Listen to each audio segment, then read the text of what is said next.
you have one shot, you have one life, everyone's gonna die, everyone's gonna be 80, we'll all be in the exact same place, so why not shoot your shot and try to make your life the best version it can possibly can. The way I thought of high school was like a prison. Most people didn't, I just kind of thought of it like that. Everyone's in this one block, one building, you're contained in this building for 6 hours a day, everyone tells you what class to go to, when to go to it, there's literally bells that tell you when to do it, just like a prison. Like it's ingrained to be like a prison system. And I was like, if you want to be really creative and like do something crazy, it's not going to come from following the same steps that everybody else wants to follow. So you have to be obsessed. Like if you want to be in that top 1%, or if you want to win, like you have to be obsessed. Yeah. Anyone who says like you can have work-life balance to win, they're full of shit. Like you just can't. Not if you want to like win big in business. Like not in the business world. I knew in entrepreneurship to make it, you have to experience an immense amount of pain. And if you don't experience the pain, there's a good chance you're probably not even on the right path to begin with. At 15, Shamus Madan was doing something most adults wouldn't even attempt, DMing billionaires and VCs and asking them to come on his podcast. He's interviewed guests like Mark Cuban, Tim Draper, and well, me, reaching over 10 million impressions across platforms. Since then, he's helped founders backed by Sequoia and Mark Benioff turn interviews into viral content engines, and he's only 20 years old. He started as a high school kid who just went for it. This episode is about having the audacity of trying when you are inexperienced and young, and the tactical playbook for building something big when you're just starting out.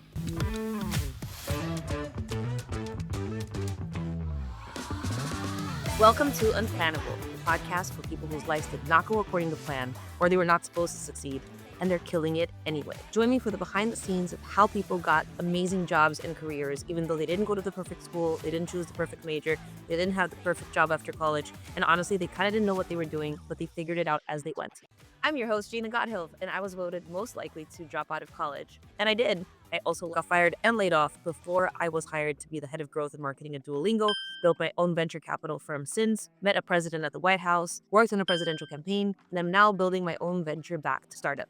Feel like everyone else has a map, but you don't? Great, you're in the right place. No plan, no problem.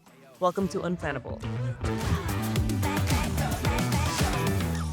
Shamus Madan, welcome to the Unplannable podcast. It's a pleasure to have you. Thanks for having me. So I want you to introduce yourself to our audience, but only focus on like yourself as an amazing human being who's perfect and like literally will run for president like next year. I'm Shamus. I'm 20 years old now, but I started my podcast at 15. Interviewing people like Mark Cuban, Tim Draper, the founder of Zillow, did 20 million plus views across platforms, and then started an agency last year, and we're on track to do close to $1 million in ARR. Amazing. You forgot to mention your most important guest, which was obviously me, but whatever. So now let's dive into your B side, because like there's all the stuff that like maybe wasn't so great in the meantime. You know, when you started, it must have been really hard. You didn't really have a lot of these connections. You didn't know what you're doing. And it sounds like your company also like didn't make it at first. I want you to like retell that story like I'm Shamus, but then just hit on those notes. Yeah, so Shamus, but also I started in my closet. Like I had like literally no resources. I bought my first microphone on Amazon with like $80 I had in spare change. Bought it, recorded the first episode, and for 6 months I had no listeners, like 8 listeners, 5 of which were my family. So nobody really cared about what I had to say or who I was doing it for.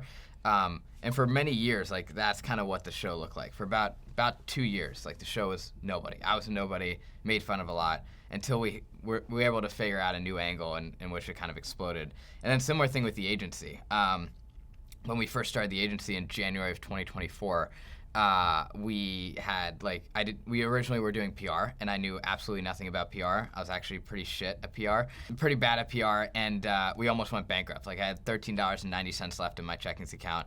I was also under an immense amount of stress. I would like commute into New York from my parents' house at like 5 a.m. from Jersey and get back at like midnight every single day for like months on end. There was one point too where I commuted into the city and was under so much stress that I felt like I was gonna like pass out. And I ended up seeing a doctor, and he was like, hey, you might end up getting hospitalized because you might end up developing a stomach ulcer because of how much stress you're under. So that's when I realized like something had to change, and decided to make a change in my life to pivot the business into doing something else, and that's where we are today.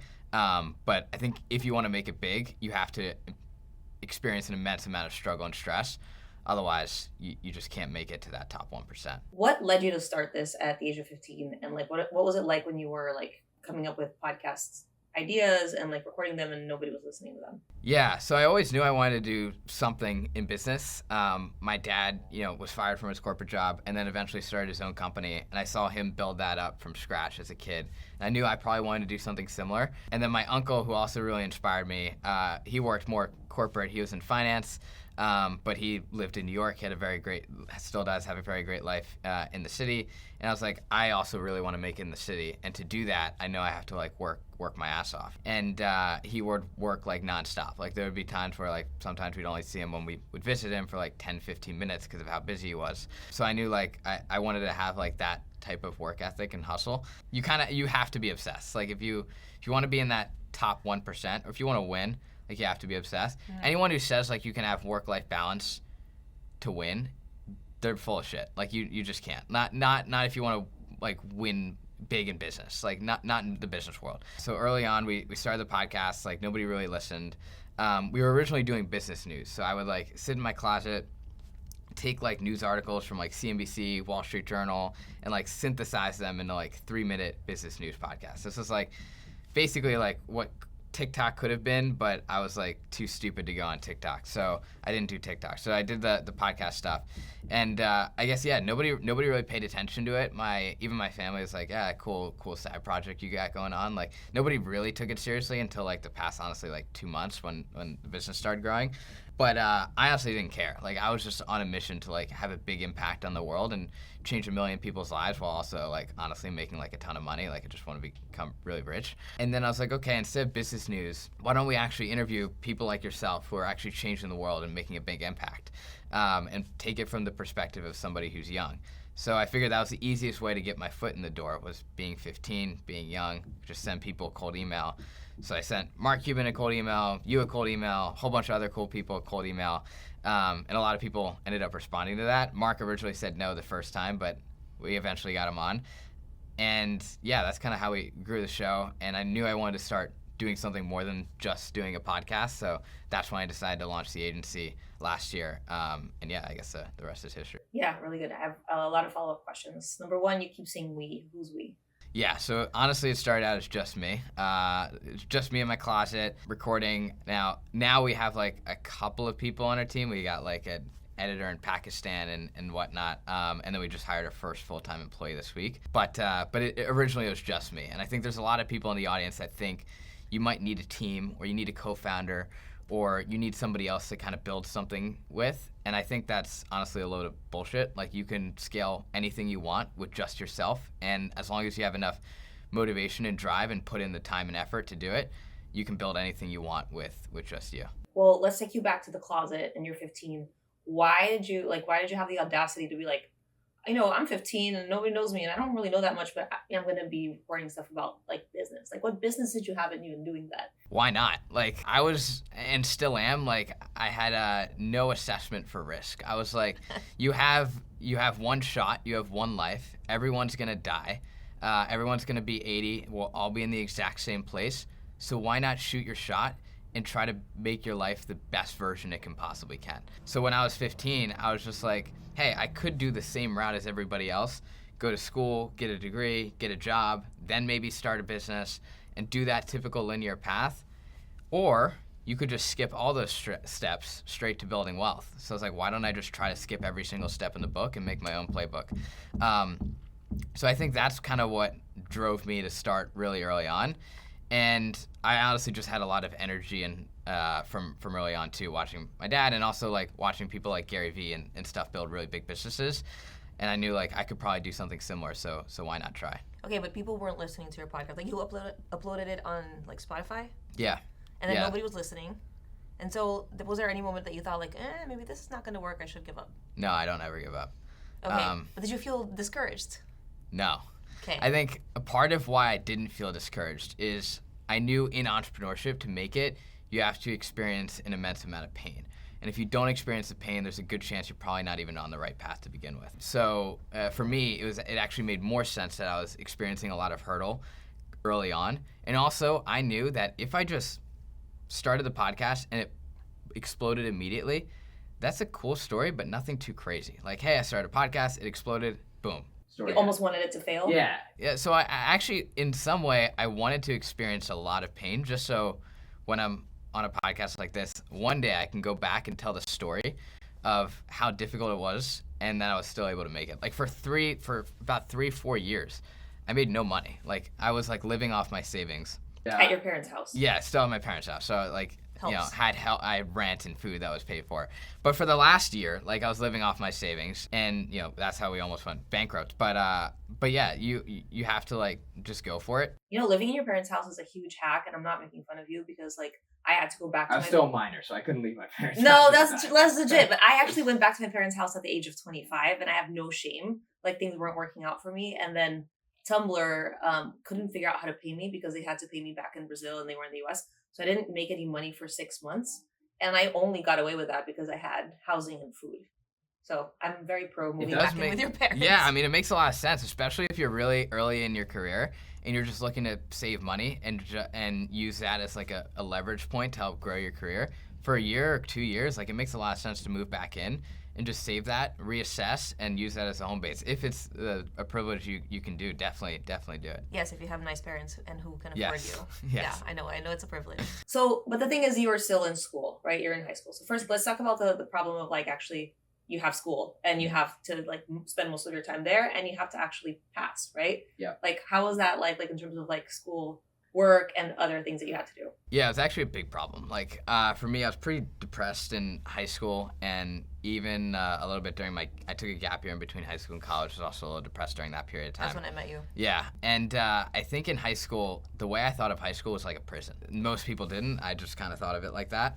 Everyone's in this one block, one building. You're contained in this building for 6 hours a day. Everyone tells you what class to go to, when to go to it. There's literally bells that tell you when to do it, just like a prison. Like it's ingrained to be like a prison system. And I was like, if you want to be really creative and like do something crazy, it's not going to come from following the same steps that everybody else wants to follow. So that's what I was thinking in that period of time. And a similar thing when I went to college. I went to school for a year, and it felt like you got a little bit more freedom. Like you have time and gaps between classes. You have some days where you might not have any classes, but it was still like you had to still go to class, still show up, and still try not to fail out of school. So I think for me, that was probably the hardest part, is like not failing out of school and just balancing that dynamic between me and my parents. And then eventually I think it got to the point when I was in school where I was like, okay, this just isn't gonna make a lot of sense. Now early on, like even in high school, like if I was making probably what we make today, like I might have considered dropping out if I could. And I honestly think it was a lot better because like college taught me like how to socialize with people around like other stuff outside of business. Like you spoke to me a year ago about anything outside of business, I was probably a brick wall. So I think that was super helpful. But outside of that, I think that was pretty much the only value that it actually gave me. And yeah, we were basically stuck when we started the agency. After about a year in, we were stuck at like 15, 20K a month, and we couldn't really go beyond that. And I think the biggest reason I felt that we were stuck, but I couldn't validate it at the time, is because I was still in school. So I was like, you know what? If we're gonna try to build this into a big business, like I might as well just leave and see what I can do. So I left, and luckily we like 3 or 4x'd in like 3 months. So amazing. Yeah. But like, what about school? You still had to get good grades because you wanted to go to college, right? Like, did you want to be a good student, or you were like, I'm just gonna get by? Yeah, honestly, my mindset on this has shifted a lot in like 5 years. So when I was in 9th or 10th grade, I had a totally different perspective on school, actually. When I was in a freshman in high school, even if I did bad on a test or like had a B+ in a class instead of an A-, I was pretty scared. I was like, holy crap, if I don't do well in this class, like I'm not gonna get into a good college, which means I might not have a good career. And I let what other people told me about life, I let that impact me. And that's true, all the way through high school I felt that. And then I think the second I started making it, quote unquote, making it in the real world without any formal education or experience, that's when I was like, wait, you actually don't need all these formal systems. You don't need to go to school. You don't need classes. You can actually just do things by yourself as long as you're willing to put in the time and effort and you're willing to learn a lot. You got to be a sponge, especially very early on in your career. And once I was able to do that and I had numbers to back what I was thinking in my head for the past 3 to 4 years, then I was like, okay, I can take the leap. Because for 3 or 4 years, I always knew I could do it without any formal education, but I had no proof. Like I made no money. I was pretty broke. And but the second I started making money without any of that formal education, then I was like, okay, this is my proof point. So I should just take the big leap and go for it. Why and how did you know that you could make it? I'm delusional. I think you are, but in a really good way. Yeah. So no, that sounds a little crazy, but like, I tried to envision a world where I went through college, I worked for somebody else, just had a traditional job, and I couldn't even see it. Like I couldn't play out the picture in my life. I just couldn't see that as a path that ever could happen. So I was like, the only path I can actually visualize is this entrepreneurship path and me running a company. So why don't I just like follow that? Because that's the only thing that I can actually see in front of me. So that's why I did. But I think because I couldn't see the other path, I never went for it in the first place. Okay, let's talk about the social aspect of all of this. Like, most kids in high school really care about what other people think. And there's just like a lot of pressure to like not be a weirdo and do weird things. How was it for you like in high school when you were probably saying really weird things like, I don't really need this is a prison, and then you go and make a podcast that nobody listens to? Can you walk us through like what that experience was like? Being weird is a superpower. If you act like everybody else, you're gonna get the same results as everybody else. But if you think about life differently from everybody else, you have a different take on the world, you experience life a little bit differently. Maybe you're building computers in your garage or whatever it might be. The more weird you are, the greater chance you have at doing something that most people aren't able to do. And I think especially when we're young, we're told that, hey, we have to like, wear clothes that everybody else wants us to wear and just kind of be comfortable in this place of acceptance. And I think the moment you can kind of forget that and allow yourself to be who you truly are and not care about the opinions of others is the moment you find true happiness. And for me, I wasn't really looking for the external validation of like my friends or my family or classmates. Like, I didn't really care. I was just on the mission to actually make it in the world. And I knew everybody else did think it was pretty crazy. Nobody took it seriously until the show actually started. I think until we interviewed Mark Cuban, nobody took it seriously. And everybody just played it off as a joke. The second that happened, then everybody started to change. You'd see people I hadn't spoke to in like 2 years that like come out of the closet and be like, hey, like I saw your podcast, like we should like grab lunch. Like It was very obvious. And so that's kind of how I think about that. But I think if you really want to do something exceptional, I'm talking like top 1%, top 0.1%, you have to be very different from everybody else. And if you're not, just accept that you're going to be average. But were people mean to you, and did it hurt your feelings? I think people were, to a degree. I wouldn't say it hurt my feelings. It put a chip on my shoulder. So I think when I was really young, I was bullied in elementary school. And that was the first thing that put a big chip on my shoulder. And it gave me a lot of extra motivation to go that extra mile, because I wanted to prove to everybody from when I was younger that they were wrong about me as a person. So that was the first big chip that was on my shoulder. And I think the second one was probably just when we started and everybody else didn't take it seriously.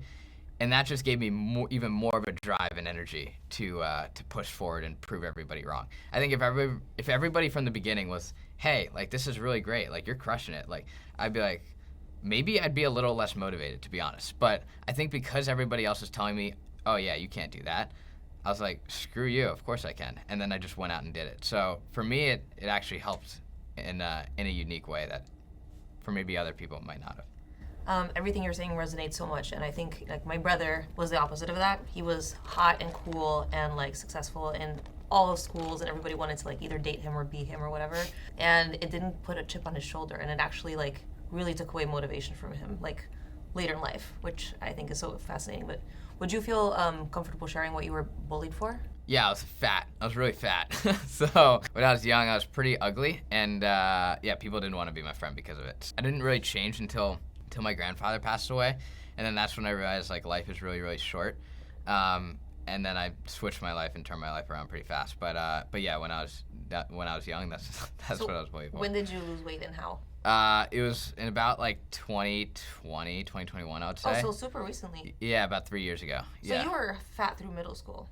Oh yeah, through middle school and about first year or two of high school. Okay, so you were bullied through that whole time or no? No, I was only bullied through elementary school and 6th grade, and then we actually moved. My family moved, so we were in North Jersey. So we didn't like the school system, and then we moved down to Central Jersey. And then the bullying kind of went away after we moved for the most part. So, but yeah. So I guess what I did to lose weight, honestly, I just ate a lot healthier. Like I just stopped eating a bunch of garbage. And then I just worked out every day. Would go for runs. Like when I first started, I could only run like a half a mile. It was pretty atrocious. And yes, I just eat healthier and work out more. And now I am too skinny, so now I'm trying to bulk up and get a little bit more muscle on me. So. Isn't it ironic? Like you're never good enough. Yeah. That's the thing about life. Okay, cool. Thanks for sharing all that. What did you think success and happiness would look like back when you were like, let's say, 8th grade versus now? For me, success when I was young was being very rich, having a penthouse in New York, and having a big team that I could manage. That's all I really looked at. Now it's a little different. Now those 3 things are obviously still in play. Maybe the team a little bit less as big as I thought. But the other thing I'd add is that I want to have very strong personal relationships with my family and then the people I care about the most. I think that wasn't as much of a focus when I was even just a couple years ago. That's why I never like dated anybody or did any of that. It's because I realized like if you want one thing, you kind of have to zone all in on it, and I wouldn't be able to commit to anything else. So I didn't do that. But I think now that I'm growing up, I'm starting to realize like it's okay to do things like that. And I think for me, success obviously is the money component, but also like having a family and doing all that as well. And what about the definition of happiness? Happiness is waking up every day with a smile on your face, jumping out of bed and getting to do what you love and having somebody try to pull you away from it. Like you have to be so attached to it to the point where anything else just feels like a distraction for the most part. And I think for me, happiness is just like being able to wake up every single day, do what I love every single day, and just feel very calm. It's a sense of like calm and tranquility, because about even 6-12 months ago, I didn't feel calm. I was very stressed out. And now I like wake up every day. I just like love my life, like in a way I didn't truly before. And I'm just like really excited to like kind of go after it. And I also didn't see like a path. Like a year ago, I would watch all these podcasts. I'd watch Alex Hormozi, Gary Vee, all these like cool business people that have built up very big businesses. And they would all give me like tactics and advice on how to build a business. I would implement them, but nothing would be like truly clear. Like the future would always be a little bit fuzzy. Just recently, I started seeing that future a lot clearer, to the point where I know exactly what we need to do to get to like 10 million and beyond. We just have to go out and execute on it. And I think that is the thing that's changed in the past year. But yeah, that's what happiness looks like to me. It's interesting because your definition of success and happiness are like, I think maybe inverted to what a lot of other people would say. Like your success includes like your relationships and your family, and your happiness only includes your work. Happiness. Okay, let me rephrase. Yeah, happiness includes like your relationships and stuff as well. I think I don't have a lot to say on it, probably because I like personal relationships. I don't have a lot of. But then just like family, that's pretty important to me. So like I'm very close with my brother. He's going to college this weekend, and he's going to Boston. I'll probably just fly up to Boston for a day and then just go out for dinner with him and then come back, just because I can. So like those types of things, just having that freedom is really what makes me happy. Like I think the second you feel locked down into something, you're never truly happy. But when you have that freedom where you can just do whatever you want with whoever you want and spend that time with the people you want to spend it with the most, the more you'll be happy. I think the other thing is I am more successful than I was a year ago, but I don't think I'd be as happy if I didn't have a really great group around me. When I first moved into the city about 3 months ago, I didn't really have much of a community, and I was kind of just like working alone, like in an office every day. And honestly wasn't truly very happy. We were doing okay, but not crazy happy. And then I met this guy named Josh Suggs, he's 22, super smart. He runs a street interviewing agency. So they do like street interviews for like consumer packaged goods companies. And he's like one of the most energetic individuals I've ever met. He's like has a ton of energy. And he's like, yo, you should meet my other friends who are all running businesses as well. And we were on the walk on the West Side Highway when he told me this. And he's like, yeah, we all go to Chelsea Piers. It's this gym. We all work together. We should just all build our businesses together too and like help each other out. Then I met this guy named Matt Epstein, who started his first like e-com business in college. He scaled it to like $9 million in revenue. And then when he was at Cornell, and then when he graduated, he's now got an agency, and they're absolutely killing it. He's like 23. And then there's this guy named Nathan who was in actually the corporate world for a little bit, and then now runs a newsletter business that's also doing 7 figures a year in revenue. And we all just work together. Like every single day, we work together from morning to night. We work out together. I think having that group of people that are all doing similar things really makes it a truly unique experience in your life. Yeah, and being surrounded by really successful and driven people really impacts you. 100%, yeah. And you didn't have that in high school, I guess. No, not at all. Nobody was like me in high school. Right. Like there was not one single soul that was like me. There were a few other people that were really smart and wanted to like build stuff. Yeah. There were a few like people of mine that I knew that I was like, hey, maybe we can build an app together. And they were like, oh yeah, but I don't really have time, or let me do school first and then I'll do it. So nobody was driven enough to the point where they would just like kind of start dropping school to do this.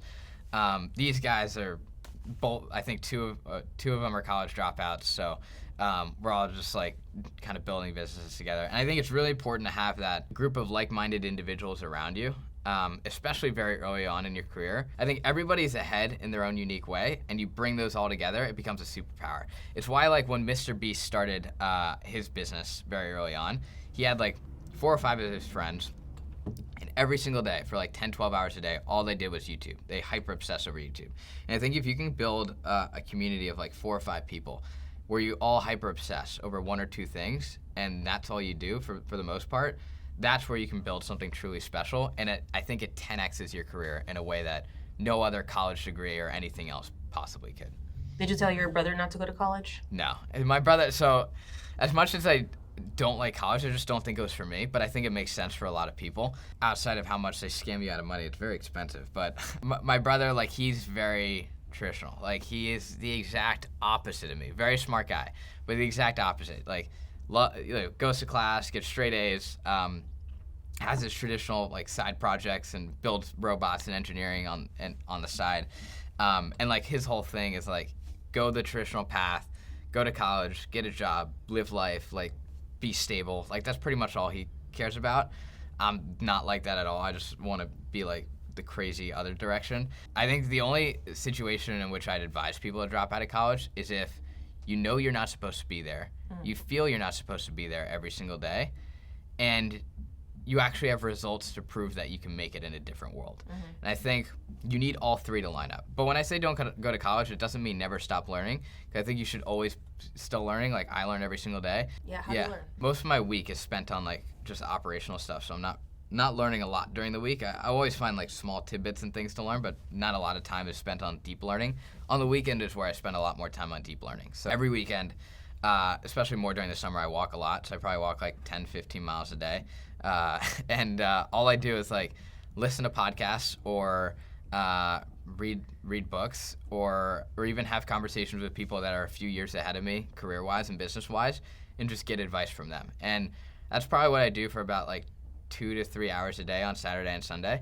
And then the rest of the time I just go back to the business and work stuff. But yeah, that's what I do. I try to set aside like about 5 to 7 hours a week where I'm just learning, just absorbing, and just taking notes on things. Yeah, I'm like 4 years older than you, so I'm really happy to walk and share some of my knowledge anytime.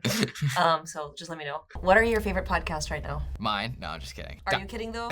No, I'm not kidding. Clock Speed is the name of our show. Diary of a CEO is really good by Stephen Bartlett. Yeah. He's an absolute beast at being able to extract information out of people that you never thought they'd share.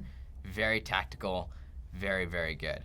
One of the best podcasts I've ever listened to. The other is My First Million with Sam Parr and Sean Puri. Also really good. I wanted to ask you very tactical questions. So let's go back to 15. Yeah. You're cold messaging people. Yeah. First of all, how do you find their information? How do you like write that message? And how many do you send a day? When I started emailing people, my first cold emails were like very bad. Like it was just paragraphs of text of me talking about myself. Yep, I get a lot of those. Yeah. Yeah. And honestly, like, nobody gives a shit about you. When you're sending emails, like, don't send it from the perspective of you. Always send it from the perspective of how you can help the other person. So I think a few tactical things. One is like this framework that I got from this guy named Chris, who is an expert at sales. He's got this framework called the SSS framework, which is short, simple, and spaced. And anytime you send a cold email, if you can keep it really concise, make it readable within like 3 or 4 lines, that's really important. It's got to be really short. Simple is you have to be able to quickly convey to the other person what you're doing, why you're reaching out, and how you can be helpful to them. And do it speak in like plain English. Speak if you're like talking to like a buddy of yours on the street. Like don't like try to be super corporate and super academic. Like nobody wants to read that.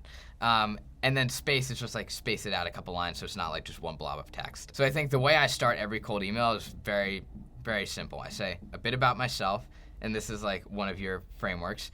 And I'm just like, hey, I'm 19, or when I was 19, I'm 19. I have this podcast. We've interviewed Mark Cuban, Tim Draper, etc. Would love to interview you if I was trying to get them as a guest on the podcast. If I'm trying to reach out to them for like an agency level stuff or to work with them as a client, then it might be, hey, I run this company, this Dealer Media. We recently helped a Mark Benioff portfolio company add $250,000 in pipeline with LinkedIn. We should chat. It's just like 2 or 3 impressive things about you, why you're important paying attention to, and then you can get into exactly how you can help them. But I think if you really want to send a great cold email, that's what it comes down to. In terms of how you find the cold emails, literally you can find them all on Google. Like a lot of people think I have some like super secret like tactic into like figuring out like who are these emails, how did you find Mark Cuban's email? It's not that difficult. Like you're just not looking. Like Mark Cuban's email was literally when he bought the Dallas Mavericks, it was on the billboard for the Dallas Mavericks. Like it literally said, at any time, email me, mcuban@gmail.com. So like it was there. Like people know it exists. If you just Google what is Mark Cuban's email, it's all over Google. Like you can find it. I think most people like to ask a lot of these questions to figure out like, oh, how do you find their email and stuff? It's not too difficult as long as you just are willing to put in the work to do it. And then like in terms of people that are harder to find emails for, there's like tools like Rocket Reach or Apollo or stuff like that where you can like quickly find somebody's email. But those are the key ways that I think about like reaching out to people who I've never met before. Great. What advice would you give to teens today who are like feeling like they don't know what to do, they're lost, they like their lives are over before it even started, like they don't know how they're gonna make money, like? Well, one, your life is not over. You're still very early on. There are friends of mine that like started their businesses even earlier than mine, and I thought I was behind. Like, there's this buddy of mine named Zach Yedigari. He runs an app called CalAI. They do like food scanning, and he's 18. He was making like, I think they're doing like 36 million a year, and like when I was a year ago when I was making no money, they were doing like 20 million, and I was like, Jesus Christ, I'm behind. And I think there's always somebody that's ahead of you and that's probably doing a little bit better than you, and that's okay. If you're thinking like, oh, like I'm behind or like I'm not there yet, like I felt something very similar, and I think it just takes time. And there's also people like Gary Vee, who, by the way, started like his business when he was like in his late 30s and now has like a $200 million media empire. But when you're early on, you're not quite sure what to do. Don't overthink like, oh, well, if I start this, I'm stuck with this forever. Like, no, like you could be 50 and start something and not be stuck with it forever. So just try a bunch of different things. Whichever one clicks first and clicks like the best, where you're like, oh crap, I think there might be something here. That's when you go all at it, and that's when you become very, very efficient. Shamus, you're obviously very good at many things and very confident. What are some things that you're actually like not good at and that make you kind of anxious? Yeah. Oh man, I'm not good at a lot of things. Oh, we could have a long running list here. We still have time. Simple things like I suck at making my bed. What else do I got? It could be a cleaner individual. Don't clean my bathroom that often. What else do I suck at? Well, I sucked at PR. Like when we did PR, I didn't know how to do PR. It just was like not my forte. Had trouble like following up with people. Like I just wasn't that great at it. What? You're great at following up. Yeah, I guess I'm decent. Like when you have like multiple clients and like 100 or 200 emails you're doing, I had no system for it, so yeah. I wasn't that good at it. We're scaling our team now, so I'm still trying to figure out like how to scale systems and a team. That I'm still like not that good at. Do you want to get married one day? Yeah. Married, kids, the whole 9 yards. You did say that it's important to be free and not be tied down to anything because that's unhappiness. So how does that like go with marriage? Well, that's a good question. So the one thing I'm okay being tied down to is being in New York. I have this really cringy thing. I probably shouldn't even be saying this. I told my parents that I would marry New York if I could. Not that, would actually marry the city, but I'm really into New York, so like I would marry somebody as long as they're like willing to settle down and stay in New York. Absolutely. Like New York is the one place where I'm like totally cool being tied down to. Are you good at dating? I don't know. You'd have to ask my dates what if I'm good at dating. All right. I'll send you a warm intro to them, and I can interview them next. Yeah, Great, you can interview wonderful. them next. Shamus, if someone wants to like actually listen to your podcast and like check out your business, like how do they find you? Yeah, so company website is dealroom.media, DEAL room.media. Deal room. Yeah, it's one word. It's not technically a word. We made it up. Whatever. And then you can just look me up on Google. It should show up. I'm on LinkedIn too. If you're a B2B startup founder looking to scale content, hit me up. Always happy to chat. Awesome. Well, thank you so much for sharing so much with me, Shamus. It's been a pleasure, and I hope to chat with you soon. Thanks for having me.